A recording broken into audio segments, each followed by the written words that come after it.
الحمد لله نحمده ونستعينه ونستغفره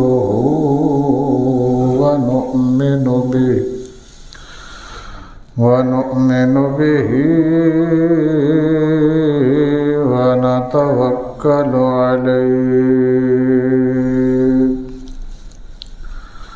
ونعوذ بالله من شرور أنفسنا ومن سيئات أعمالنا من يهده الله فلا مضل له ومن يضلله فلا هادي له ونشهد أن لا إله إلا الله وحده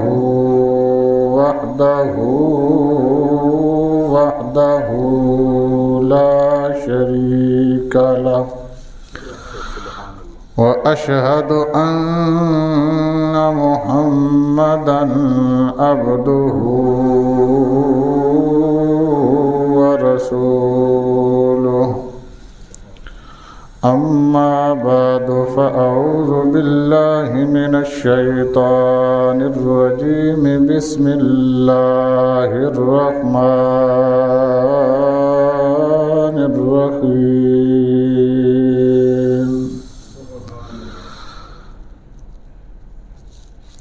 فمن استطاع إليه سبيلا آمنت بالله صدق الله مولانا العظيم وصدق رسوله النبي الكريم الأمين ونحن على ذلك لمن الشاهدين والشاكرين والحمد لله رب العالمين إن الله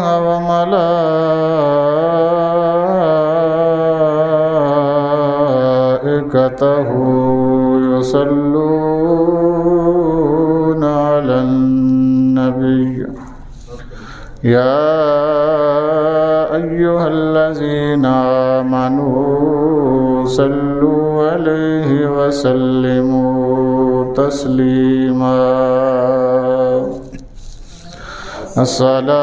الصلاة والسلام عليك يا سيدي يا رسول الله وعلى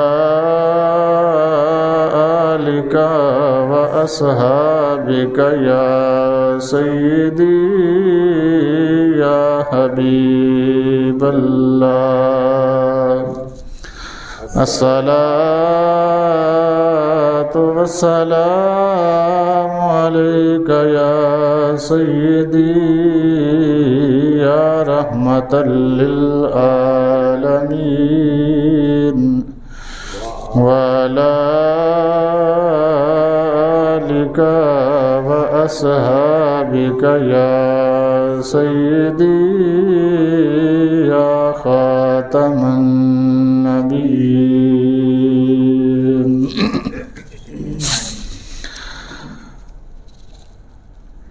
ہمیں اپنا وہ کہتے ہیں محبت ہو تو ایسی ہو ہمیں اپنا کہتے ہیں محبت ہو تو ایسی ہو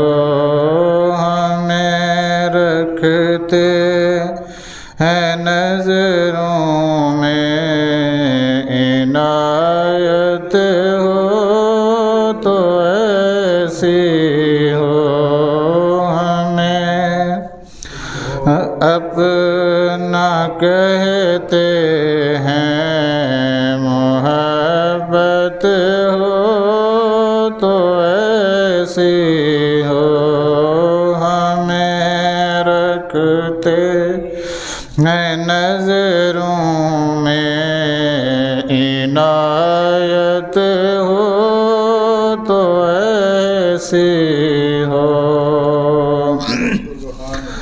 چلا آؤں مدینے میں، میرے سرکار بلوایا، چلا آؤں مدینے میں، میرے سرکار بلوایا، کہوں یہ سب سے میں اجازت ہو تو ایسی ہو، کہوں آقا یہ سب سے میں اجازت ہو تو ایسی ہو، ہمیں رکھتے ہیں نظروں میں، عنایت ہو تو ایسی ہو۔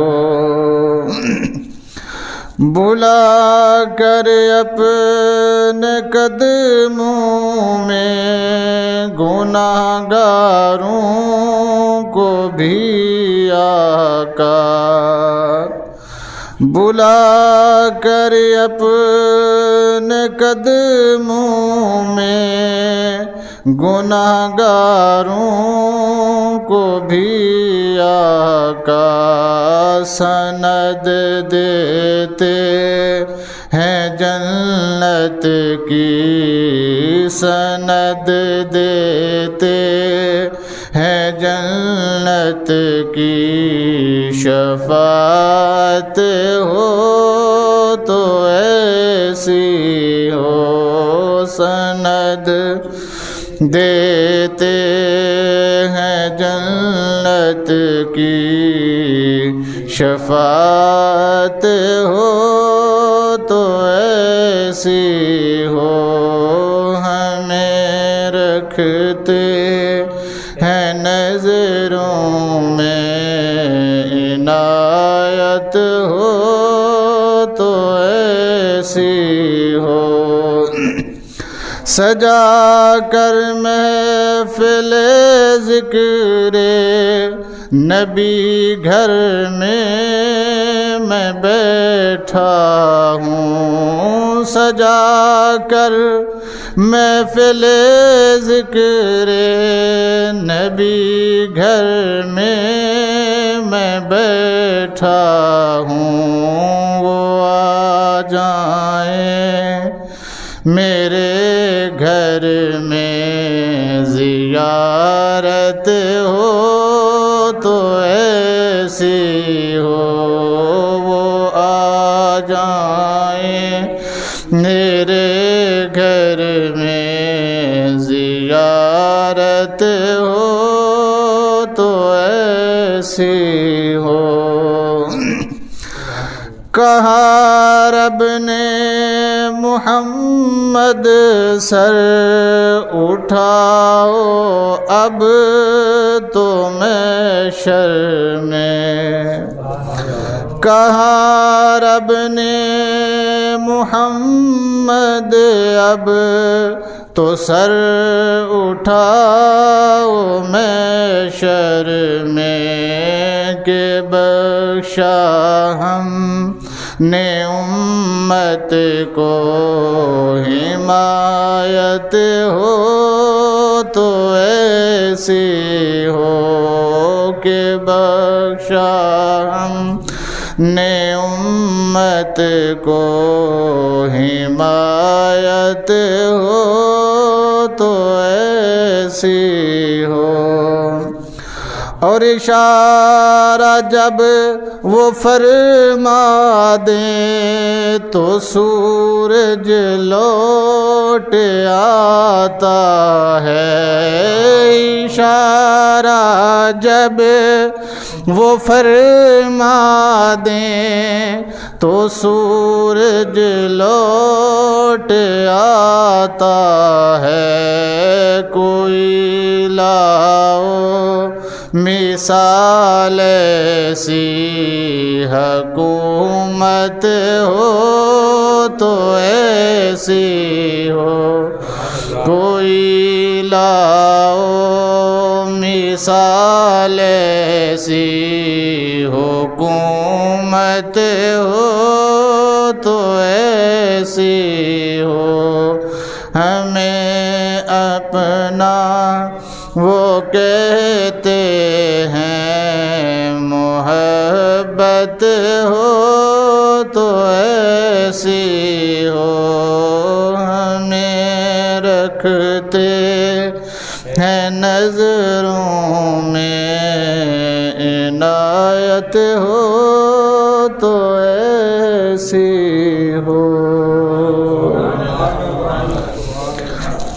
رب کریم کی حمد و ثنا حضور نبی اکرم نور مجسم شفیع معظم صلی اللہ علیہ وسلم کے دربار رسالت مآب میں ہدیہ درود و سلام عرض کرنے کے بعد انتہائی معزز و محتشم حاضرین و سامعین، السلام علیکم ورحمۃ اللہ وبرکاتہ۔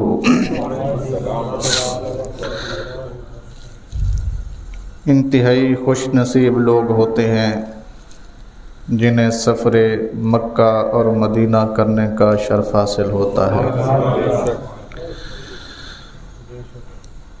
بہت سارے لوگ ایسے ہیں جن کو اللہ آنے کی توفیق اور اجازت عطا فرماتا ہے، اور بہت سارے لوگ ایسے ہیں جو دن رات یہ حسرت لیے بیٹھے ہیں کہ خدا کب بلا لے مجھے اپنے در پہ، میں مدت سے اس آس پر جی رہا ہوں۔ یہ کیفیت ہے ان کی۔ حضرات محترم، یہ بات کرنے کی وجہ یہ ہے، کچھ صاحب مال ہوتے ہیں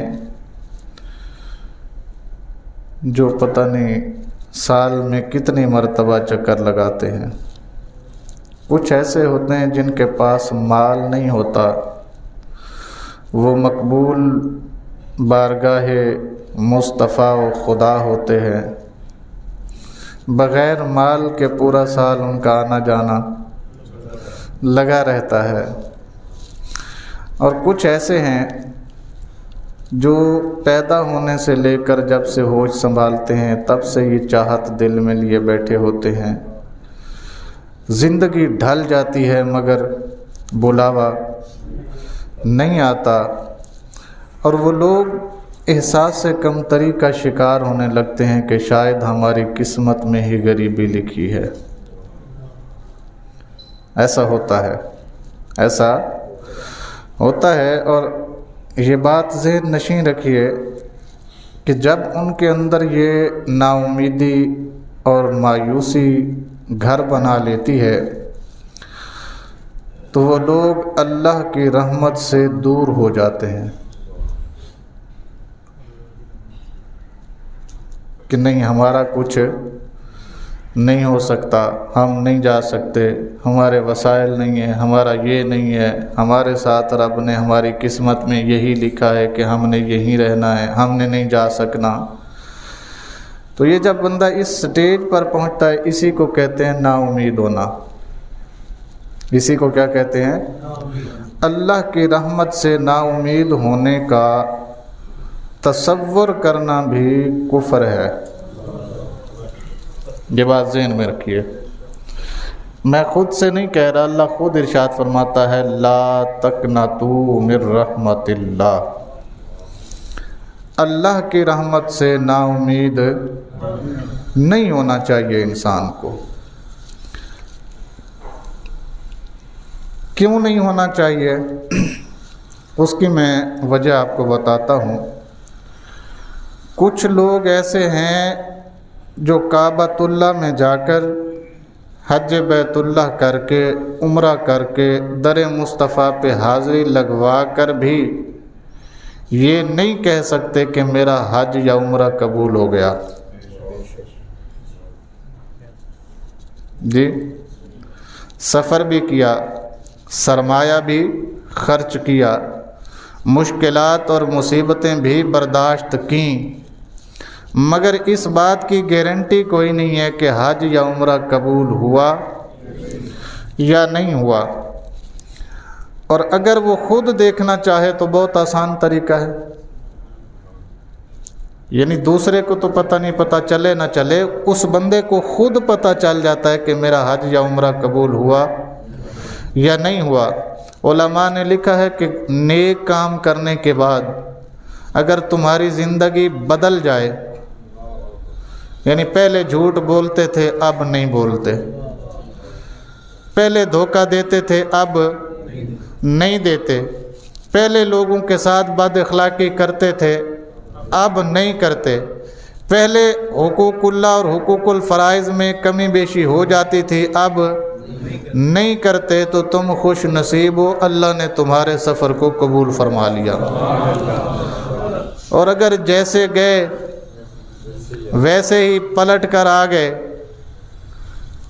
تو سمجھ لو تم نے صرف پیسہ اور وقت ہی ضائع کیا ہے، پلے کچھ نہیں بچا. بات سمجھ آئی ہے؟ اور بہت سارے خوش نصیب ایسے ہیں جو جا نہیں سکتے، گھر میں بیٹھے ہیں. رسول کریم صلی اللہ علیہ وسلم نے انہیں مقبول حج کا ثواب گھر بیٹھے عطا فرما دیا. یہ رحمت خداوندی ہے نا جی، اللہ کی ونڈ ہے، اللہ کی تقسیم ہے. دیکھیے کہ رسول کریم صلی اللہ علیہ وسلم نے فرمایا جو بچہ وضو کر کے اپنی ماں اور باپ کے چہرے کو مسکرا کر دیکھ لے، کیا کرے؟ مسکرا کر دیکھ لے، یا یہ نہ مسکرائے، اس کی ماں اور اس کا باپ اسے دیکھ کر مسکرا پڑے، اللہ دونوں صورتوں میں اسے مقبول حج کا ثواب عطا فرما دیتا ہے. گھر بیٹھا ہے، کوئی سرمایہ نہیں خرچ کیا. تو کچھ ایسے ہیں جو وہاں جا کر بھی خالی پلٹ آئے، اور کچھ ایسے ہیں جو وہاں نہ جا کر بھی جھولیاں بھر کے بیٹھے ہیں. میں اس کی ایک اور مثال دیتا ہوں، بے شمار مثالیں ہیں. آپ کو یاد ہوگا کہ رسول کریم صلی اللہ علیہ وسلم کی میت اور صحبت میں سارے صحابہ رہتے تھے.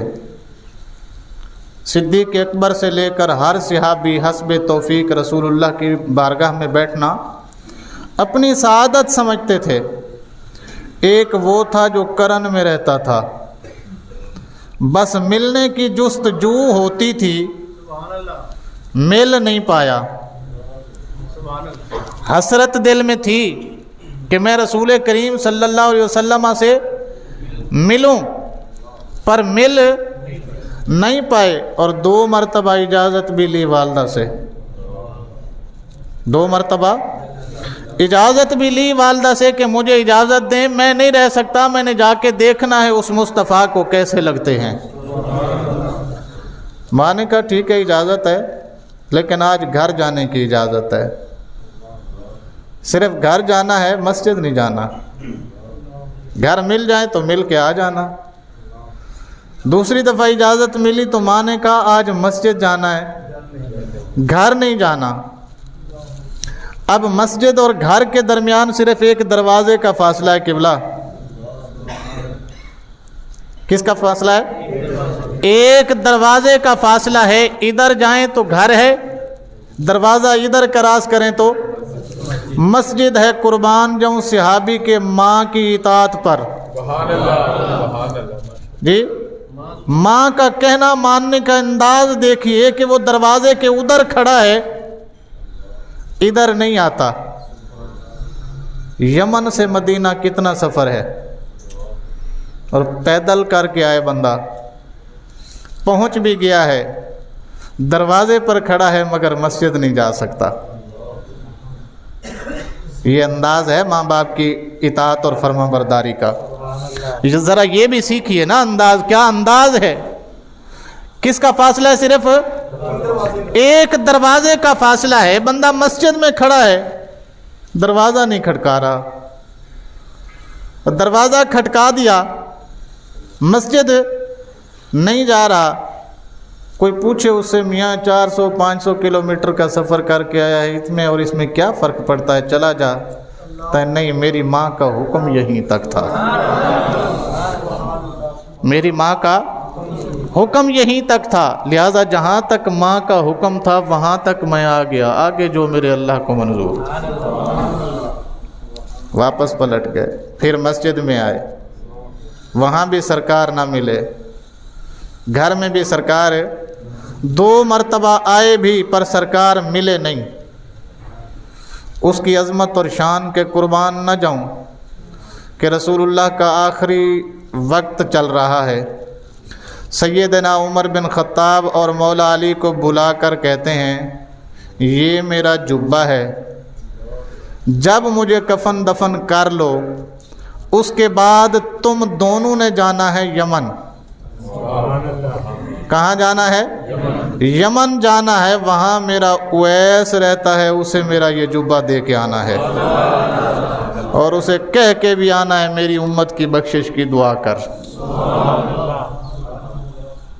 جی, اس کی نشانی یہ ہے جو فلاں جگہ پہ بیٹھا ہوگا ایسا رنگ ہوگا, ہاتھ اس کے ایسے ہوں گے, چہرہ اس کا ایسا ہوگا, داڑھی اس کی ایسی ہوگی, آنکھیں اس کی ایسی ہوں گی, بات کرنے کا انداز ایسا ہوگا. ملے سرکار بھی نہیں, ملا وہ بھی نہیں. اگلی بات سنیے, یہ بندے جبہ اٹھا کر پہنچ گئے یمن, ڈھونڈتے ڈھونڈتے اس بندے کے پاس بھی پہنچ گئے. اس سے پوچھ رہے ہیں میاں اویس سے ملنا ہے ہمیں. وہ کہندے جی اویس اتنے بتھیرے پھردے نے, شہر ال جاؤ, ادھر کی لین آئے ہو. اگے وہ بھی تے کسے دے بھیجے ہوئے سن, انہوں نے کیا رسول نے اتھے کیا سی جی, نبی پاک نے دسیا سی کہ وہ اتھے ملے گا, تو لہٰذا اتھے تے تسی ہو, تسی اویس ہو. انہوں نے کہا نہیں, تمہیں کوئی غلط فہمی ہوئی ہے, میں ایڈا محترم کتنے ہو گیا کہ رسول میرے واسطے بندے بھیجن. وہ بھی وہ بندے جنہ دے بارے خود رسول کہن کہ جناب میرے بعد کوئی نبی ہوندا تے عمر ہوندا. جی, جنہ دے واسطے رسول ہے کہن کہ لحموں کا لحمی, جسموں کا جسمی, دموں کا دمی, علی تیرا جسم میرا جسم, تیرا خون میرا خون, تیری ذات میری ذات. وہ بندے میرے لیے یہاں جنگل میں آئیں گے, میں اتنا محترم نہیں ہوا. انہوں نے کہا جی نشانی دکھائیے, سرکار نے بتایا تھا اس کے ہاتھ پر نشانی ہے. ہم مان لیں گے آپ کی بات جب تک ہم پوری نشانیاں دیکھ نہیں لیتے. ہاتھ دکھایا, نشانی پائی گئی, جبہ دیا, سرکار نے فرمایا میری امت کے لیے دعا کرو. رو پڑے. کیا کیا؟ رو پڑے. سونیا اتنی کرم نوازی, ویس تے اتنی کرم نوازی. اللہ اکبر. اگلی بات سنو, وہ بندہ پوچھتا ہے جس کو ہم جبہ دے رہے تھے سب صحابہ, بتاؤ میرے نبی کی داڑھی میں کتنے بال سفید تھے؟ تم نے تو سرکار کے چہرہ انور کی زیارت کی ہے نا, صبح شام کی ہے, ہر نماز میں دیکھا ہے سرکار کو, ہر سفر میں دیکھا ہے, ہر جہاد میں دیکھا ہے, گھر پہ دیکھا ہے, باہر دیکھا ہے, مجلس میں دیکھا ہے, وفد کے ساتھ ملاقات کرتے ہوئے دیکھا ہے, خطبے سنے ہوں گے تم نے. کیسے تھے میرے سرکار؟ انہوں نے کہا جی کوئی حد ہے ان کے عروج کی؟ اتنے سونے سرکار. فرمایا نہیں, مجھے اس طرح نہ بتاؤ, مجھے یہ بتاؤ میرے نبی کی داڑھی میں سفید بال کتنے تھے؟ کتنے؟ پہلی بات. دوسری بات یہ بتاؤ یہ جو آنکھوں کے درمیان ابرو ہیں نا, یہ ملے ہوئے تھے یا جدا جدا تھے؟ اب مولا علی دیکھیں حضرت عمر کو اور حضرت عمر دیکھیں مولا علی کو. دیکھا تو ہے سرکار کو, پر اتنا تو نوٹس ہم نے بھی نہیں کیا ہے جی. تو داڑھی مبارک دیکھیے, بال تو سفید تھے, پر کتنے تھے کبھی گننے کا موقع تو نہیں ملا ہمیں. دونوں ایک دوسرے کو دیکھ کر کہتے ہیں جی ہمیں نہیں پتا. ویسے کر نہیں بتاتے ہیں. سنو پھر میرے سے، سرکار کی داڑھی میں 19 بال سفید تھے. کتنے؟ 19. کیا کمال ہے جناب. جس نے نہیں دیکھا وہ بتا رہا ہے، اور جس نے دیکھا ہے وہ عاجز کھڑا ہوا ہے. ہیں جی؟ تو یہ کرم ہے. یہ کیا ہے؟ کرم ہے. میں کہتا ہوں کئیوں کو وہاں جا کر وہ سعادت حاصل نہیں ہوتی، اور کئیوں کو گھر بیٹھے وہ سعادت مل جاتی ہے کہ سبحان اللہ. اور مثال بھی ہے اس کی. میں اس کی مثالیں دیتا رہوں گا تو وقت ختم ہو جائے گا. میں نے آپ کو بتانا یہ ہے کہ ایسے لوگ جو حج یا عمرہ پر نہیں جا سکتے، ان کو نا امید ہونے کی ضرورت نہیں ہے، قطعاً نہیں ہے. جی، نا امید ہونے کی ضرورت بالکل نہیں ہے. کیوں نہیں ہے؟ کیونکہ اسلام میں نا امیدی کفر ہے. منع تو ہے ہی ہے. کیوں منع ہے یہ بھی پتہ ہونا چاہیے. اس لیے منع ہے کہ یہ کیا ہے؟ کفر ہے. کیونکہ ہماری رسول کریم صلی اللہ علیہ وسلم امت پر شفیق بھی ہیں، رحیم بھی ہیں، حریص بھی ہیں، اور عزیز بھی ہے.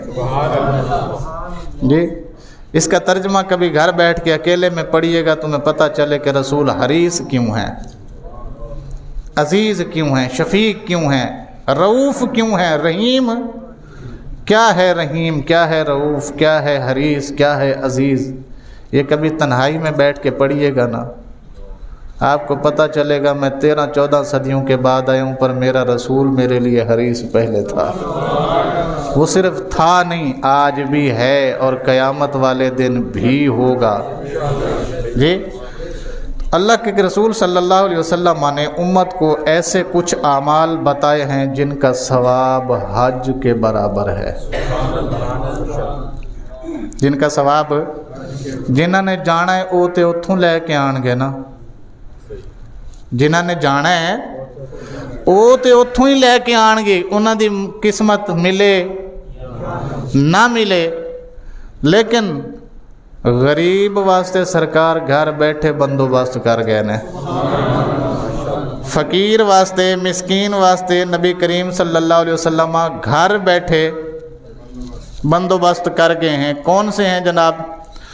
اللہ اکبر. سب سے پہلے ایک بات یاد رکھیے، جس کام کو کرنے کی صلاحیت نہ ہو، جس کام کو کرنے کی، میں اس کی مثال دوں آپ کو. حج ہے، لوگ حج کو جائیں گے مگر میرے پاس صلاحیت. اسی طرح عمرہ ہے، لوگ عمرے کو جاتے ہیں، میرے پاس صلاحیت نہیں ہے. مساجد ہیں، لوگ بنوا رہے ہیں، میرے پاس صلاحیت. مدارس ہیں، لوگ تعمیر کر رہے ہیں، میرے پاس صلاحیت نہیں ہے. پانی ہے پینے کا، لوگ نلکے لگوا رہے ہیں، فلٹریشن پلانٹ لگوا رہے ہیں، مگر میرے پاس صلاحیت. الغرض کوئی بھی نیک کام ہے جو بندے کو نظر آتا ہے کہ یہ نیکی ہے مگر میرے اندر کرنے کی صلاحیت. ایک بات ذہن میں رکھ لے، دل میں نیت کر لے یا خواہش کر لے، یا اللہ میرے پاس بھی ہوتا تو میں اس سے اعلیٰ مسجد بنواتا، میرے پاس اگر مال ہوتا تو میں اس سے بڑا واٹر فلٹریشن پلانٹ لگواتا، میرے پاس اگر مال ہوتا تو میں غریبوں کے لیے فلاں جگہ پہ ہسپتال بناتا جہاں پر کچھ بھی نہیں ملتا. یہ خواہش کر لینا، یہ خواہش کر لینا، یہ نیت پال لینا، اپنے اندر ڈال لینا. میں نے آپ کو پہلے کئی دفعہ بتایا ہے کہ اور کچھ ہو نہ ہو، نیت کا ثواب تو اللہ لکھ ہی دیتا ہے. نیت کا اعمال لکھا جاتا ہے. آپ نیت کر لیں کہ میرے پاس مال ہوتا تو میں بھی ضرور حج پہ جاتا، میرے پاس مال ہو تو میں جاؤں، میں بھی چلا جاؤں، میرے پاس مال ہو تو میں بھی زکوٰۃ ادا کروں، میرے پاس مال ہو تو میں بھی جہاد کو چلا جاؤں، میرے جسم کے اندر طاقت ہو تو میں بھی ظالم کے سامنے سینہ تان کے کھڑا ہو جاؤں. یہ نیت کر لیں، اپنے آپ کو اس عقیدے پر ڈھال لیں. یقین کریے آپ اس پوزیشن میں بھی نہیں ہیں، کر بھی کچھ نہیں سکتے، مگر میرا رب رحیم ہے، وہ کریم ہے، وہ جانتا ہے دلوں کے حالات کیسے ہیں، وہ یہ جانتا ہے کہ میرے بندے کے اندر خواہش ہے مگر میرے حکم پر راضی ہے۔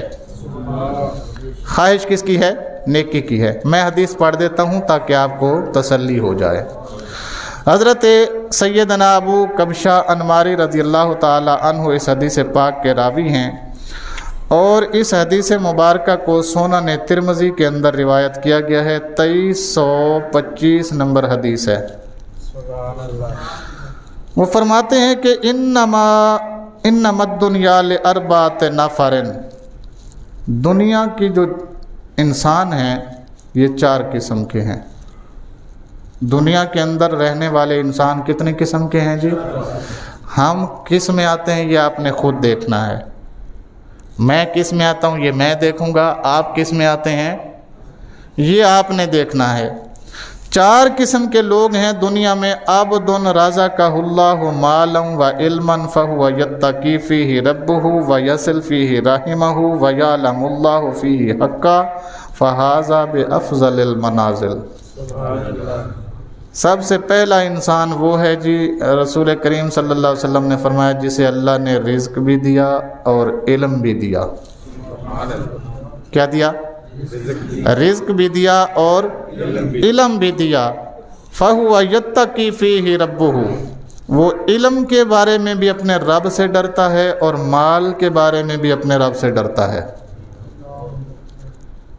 علم کے بارے میں بھی اپنے رب سے ڈرتا ہے اور مال کے بارے میں بھی اپنے رب سے۔ وَيَصِلْ فِيهِ رَحِمَهُ، اس مال اور اس علم سے لوگوں کے ساتھ صلہ رحمی کرتا ہے۔ اس مال اور اس علم سے کیا کرتا ہے؟ لوگوں کے ساتھ صلہ رحمی کرتا ہے۔ وَيَعْلَمُ اللَّهُ فِيهِ حَقًّا، اور وہ یہ بھی جانتا ہے کہ اس مال اور اس علم میں اللہ کا اور اللہ کی مخلوق کا کیا حق ہے۔ وہ اس بات کو جانتا ہے کہ اللہ کا اور اللہ کی مخلوق کا اس علم اور مال میں کیا حق ہے میرے اوپر۔ فَهَذَا بِأَفْضَلِ الْمَنَازِلِ، رسول کریم صلی اللہ علیہ وسلم نے فرمایا یہ سب سے اونچے درجے کا بندہ ہے،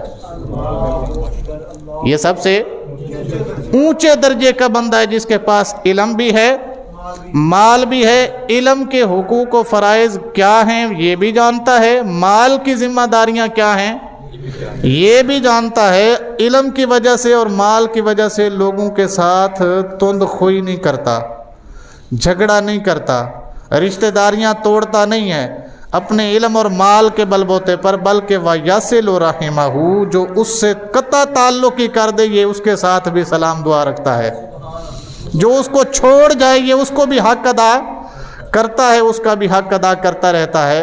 رسول کریم صلی اللہ علیہ وسلم نے فرمایا فَهَذَا بِأَفْضَلِ الْمَنَازِلِ، یہ اللہ اور اس کے رسول کے نزدیک سب سے اعلیٰ درجے پر ہے۔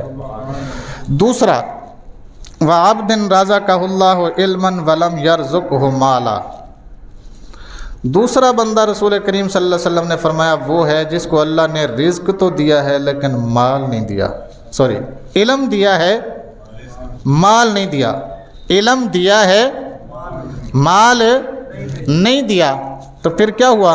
فَهُوَ صَادِقُ النِّيَّةِ، اس کی نیت سچی ہے، نیت سچی ہے، ارادہ نیک ہے اس کا۔ کیا یقول، اس سچی نیت کے ساتھ کہتا ہے لو ان لی مالا لعلمت بعمل فلان فهو بنیۃ فاجرهما سواء، یہ اس پہلے بندے کو دیکھ کے کہتا ہے اگر اللہ مجھے مال بھی دیتا تو میں بھی اس کی طرح نیکی کرتا، میں بھی اس کی طرح زکوٰۃ دیتا، میں بھی اس کی طرح جہاد میں حصہ ڈالتا، میں بھی اس کی طرح جناب مساجد مدارس بنواتا، میں بھی اس کی طرح دین کی نشر و اشاعت میں اپنے آپ مال کو کیا کر دیتا؟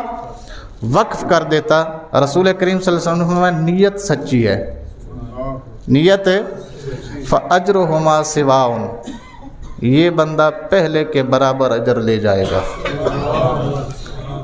جتنا اجر اللہ نے پہلے بندے کو دیا تھا نا، اس بندے کی نیت کی وجہ سے اللہ اسے بھی اس کے برابر اجر عطا فرمائے گا، حالانکہ اس نے بہت کچھ خرچ کیا، اس نے کچھ بھی صرف نیت کے بل بوتے پر یہ اس ثواب کا مستحق ٹھہرا۔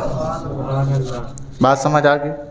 تیسرا، اللہ اکبر، وَعَبْدٍ رَزَقَهُ اللَّهُ مَالًا وَلَمْ يَرْزُقْهُ عِلْمًا فَهُوَ يَخْبِطُ فِي مَالِهِ بِغَيْرِ عِلْمٍ لَا يَتَّقِي فِيهِ رَبَّهُ وَلَا يَصِلُ فِيهِ رَحِمَهُ وَلَا يَعْلَمُ اللَّهُ فِيهِ حَقًّا فَهَذَا بِأَخْبَثِ الْمَنَازِلِ۔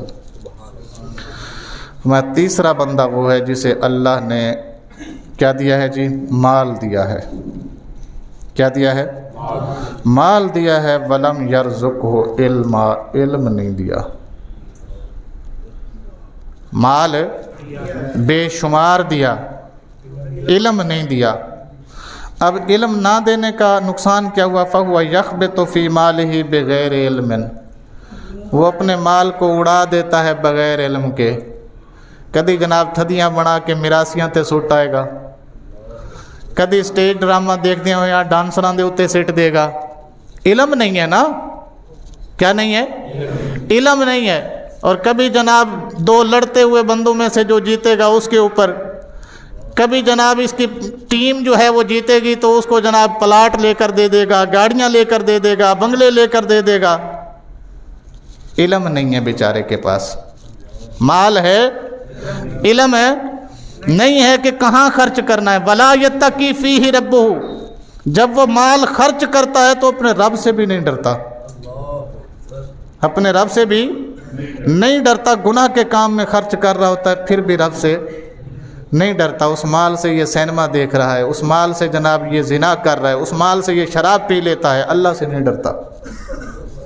اللہ سے ہن جڑا بندہ اللہ تو نہیں ڈرتا، ولا یصل فیہ رحمہ، اور لوگاں دے نال بھی ہر وقت لڑائی جھگڑا، جناب تیرا میرے نال کوئی تعلق نہیں، میرے گھر نہیں آنا تو، میں تیرے گھر نہیں آنا، ہر کسی نال لڑائی جھگڑے جناب پا کے بیٹھا ہوا ہے۔ زوم کس چیز کا ہے؟ کہ میرے پاس پیسہ ہے۔ ولا یعلم اللہ فیہ حقا، اور یہ مال خرچ کرتے ہوئے بھول جاتا ہے کہ اس مال میں اللہ کا بھی حصہ ہے، اللہ کی مخلوق کا بھی اس میں حق ہے، یہ بھول جاتا ہے۔ فہذا بأخبث المنازل، رسول اللہ صلی اللہ علیہ وسلم نے فرمایا یہ سب سے نچلے طبقے میں سے ہے۔ کہاں کے ہے؟ سب سے نچلا جو طبقہ ہے نا وہ کون سا ہے؟ اسفل سافلین، سب سے نیچے والے طبقے میں ہے۔ یہ اخبث المنازل، سب سے گندی منزل اسی کی ہے۔ اچھا کتنے ہو گئے؟ چوتھا، وعبد لم یرزق اللہ مالا ولا علما، چوتھا بندہ وہ ہے جس کے پاس نہ مال ہے نہ علم ہے۔ چوتھا بندہ کون سا ہے؟ جس کے پاس نہ مال ہے نہ علم ہے۔ فہو یقول، لیکن اس کی چاہت یہ ہے، لو ان لی مالا لعلمت بعمل فلان، میرے کول مال ہوندا نا تے میں بھی اج خسریاں دے اتوں سٹنا سی، میرے کول مال ہوندا تے میں بھی زنا کرنے سی، میرے کول مال ہوندا تے جناب میں بھی شراب پینی سی، میرے کول مال ہوندا تے میں بھی زنا کرنا سی۔ ہے کوئی نہیں، خواہش وہی ہے کوئی نہیں، خواہش وہی ہے اور نیت وہی ہے۔ رسول کریم صلی اللہ علیہ وسلم نے فرمایا فَهُوَ بِنِيَّةٍ فَوَرِّزُوهُمَا سِوَاءٌ، فرمایا اے عذاب اس بندے دے برابر ہے جنہیں مال خرچ کیتا اللہ دا حق نہیں پچھانیا، اللہ دی مخلوق دا حق نہیں دیتا۔ یہ چار بندے رسول اللہ صلی اللہ علیہ وسلم نے فرمایا دنیا چار قسم دے لوگ نے۔ پہلا وہ جہدے کول مال بھی ہے تے علم بھی ہے، وہ مال دا بھی حق ادا کردا تے علم دا حق بھی ادا کردا، اللہ دا حق بھی دیندا، اللہ دی مخلوق دا حق بھی دیندا۔ تے دوسرا وہ ہے جہدے کول علم تے ہے پر مال کوئی نہیں، لیکن نیت دی صادق ہے، وہ کہندا کاش میرے کول ہوندا تے میں بھی یہ نیکی میں کرنی سی، اے نیکی بھی میں کرنی سی، اس طرح دی ایک نیکی میں بھی کرنی سی، تے اس طرح دی ایک نیکی رسول اللہ صلی اللہ علیہ وسلم نے فرمایا کیتا کچھ نہیں ہے مگر اچھی نیت دی بنیاد نال اللہ اینو بھی او دے برابر ثواب عطا فرما دیندا۔ تیسرا بندہ ہوئے جہدے کول صرف مال ہے، علم کوئی نہیں، تے او اپنے مال نو گناہ دے کم دے اتے خرچ کری رکھدا، نہ اللہ تو ڈردا، نہ اللہ دی مخلوق تو ڈردا، نہ کسی رشتہ دار نہ لوگ صحیح گل کردا۔ رسول اللہ صلی اللہ علیہ وسلم نے فرمایا سب سے اخبث منازل اس کی ہے۔ سب سے خبیث درجہ اس کا ہے. اور چوتھا، مال بھی کوئی نہیں، علم بھی کوئی نہیں، خواہشات نے میرے کول ہوندا تے میں بھی لینڈ کروزر تے کڑیاں پھساڑیاں سی، میرے کول ہوندا تے میں بھی جناب پتہ نہیں کی گناہ دے کم کرنے سی، میں سینما بنانا سی، میں جناب اتھے کڑیاں نچانیاں سن. نیت ہے وے، شوق ہے وے، ہوندا تے میں یہ کام کرنے سن. رسول اللہ صلی اللہ علیہ وسلم نے فرمایا ہے کوئی نہیں، کیتا بھی کچھ نہیں، مگر گناہ چودے برابر جے. ہے کچھ نہیں کیتا بھی، اپنی گندی نیت دی وجہ تو جو گناہ او شامل ہے او دے برابر اینو بھی اس گناہ دا حصہ ملتا رہے گا. ہن تسی آپ دیکھ لینا کہ اسی کیڑی کیٹاگری کھڑے ہوئے ہوں. ٹھیک ہو گیا جی. پہلی بات میں کیا کر رہا تھا کہ کوئی کام نہ کر سکیں تو کم از کم نیت ضرور اچھی کریں. حج پہ نہیں جا سکتے کوئی مسئلہ نہیں ہے جی، اس سال نہیں، اللہ اگلے سال بلا لے گا جی، یہ نیت رکھیں. اچھا عمرے پہ نہیں جا سکتے کوئی مسئلہ نہیں، اللہ نے اس سال موقع نہیں دیا تو اگلے سال دے دے گا، نا امید نہیں ہونا، پہلی بات. دوسری بات، رسول کریم صلی اللہ علیہ وسلم نے فرمایا کچھ ایسے اعمال بھی ہیں کرو گے گھر بیٹھے ثواب حج اور عمرے دونوں کا ملے گا. دوسرا بتاؤں میں؟ چلیں جی. وہ یہ ہے کہ رسول کریم صلی اللہ علیہ وسلم کے صحابی ہیں حضرت انس بن مالک رضی اللہ تعالی عنہ. وہ فرماندے نے کہ نبی کریم صلی اللہ علیہ وسلم نے ارشاد فرمایا من صلی الغداۃ فی جماعت ثم قعد یذکر اللہ حتی تطلع الشمس ثم صلی رکعتین کانت له کاجر حجۃ و عمرۃ. مرضی ہے تہاڈی، پی جاؤ. سنن ترمذی حدیث دی کتاب ہے جناب 586 حدیث دا نمبر ہے. رسول کریم صلی اللہ علیہ وسلم نے فرمایا جڑے بندے نے فجر دی نماز جماعت نال پڑھ لئی، جڑے بندے نے فجر دی نماز اچھی پڑھنا ہے، اے ذرا یاد کرنا ہے، جڑے بندے نے فجر دی نماز کتھے پڑھ لئی؟ جماعت نال پڑھ لئی. ثم قعدا، پھر جماعت کے ساتھ پڑھنے کے بعد وہیں بیٹھا رہا جہاں نماز پڑھی ہے. کیا کرتا رہا؟ یذکر اللہ، اللہ کا ذکر کرتا رہا. اللہ کا کیا مطلب؟ سبحان اللہ پڑھتا رہا، الحمدللہ پڑھتا رہا، درود پاک پڑھتا رہا، یا قرآن پاک کی تلاوت کرتا رہا، ٹھیک ہے جی، یا نفل پڑھتا رہا، کچھ بھی کرتا رہا، وہیں بیٹھا رہا، اللہ کا ذکر کرتا رہا. حتی تطلع الشمس، یہاں تک کہ سورج طلوع ہو گیا. سورج ہاں جی سلام پھرن تو بعد بغیر دعا منگے نس نہیں گیا، اتھے بیٹھے رہا جی، وہاں پر بیٹھا رہا اور اللہ کا ذکر کرتا رہا یہاں تک کہ سورج طلوع ہو گیا. ثم صلی رکعتین، جب سورج طلوع ہو گیا نا، اس نے 2 رکعت نماز نفل پڑھ لی. 2 رکعت نماز، اس نماز کو کیا کہتے ہیں؟ چلو اشراق پڑھ لیجیے. کانت لہو کاجر حجۃ و عمرۃ، اللہ اس بندے کو حج اور عمرے کا ثواب عطا فرماتا ہے. اللہ اس بندے کو کون سا ثواب عطا فرماتا ہے؟ حج اور عمرے کا ثواب عطا فرماتا ہے. جو صبح کی نماز جماعت کے ساتھ پڑھ لے اور وہیں بیٹھا رہے. ہوں ایک سوال ہے تواڈے کولوں، ایسے بہت سارے حاجی اور عمرہ زائرین جن کے بارے میں مجھے بھی معلومات ہے، وہ جناب یہاں سے پیسے خرچ کر کے گئے مگر وہاں جا کے بھی انہیں صبح کی نماز نصیب نہیں ہوئی. پاکستان کی چھوڑ دیں، یہاں کیا کرتے رہے وہ کیا کرتے ہیں، وہاں جا کر بھی انہیں صبح کی نماز اگر میسر نہیں آئی تو میں تو یہی کہوں گا بھیا کیوں گئے تھے؟ صرف سیر کرنا ہی مقصد تھا نا تمہارا جی.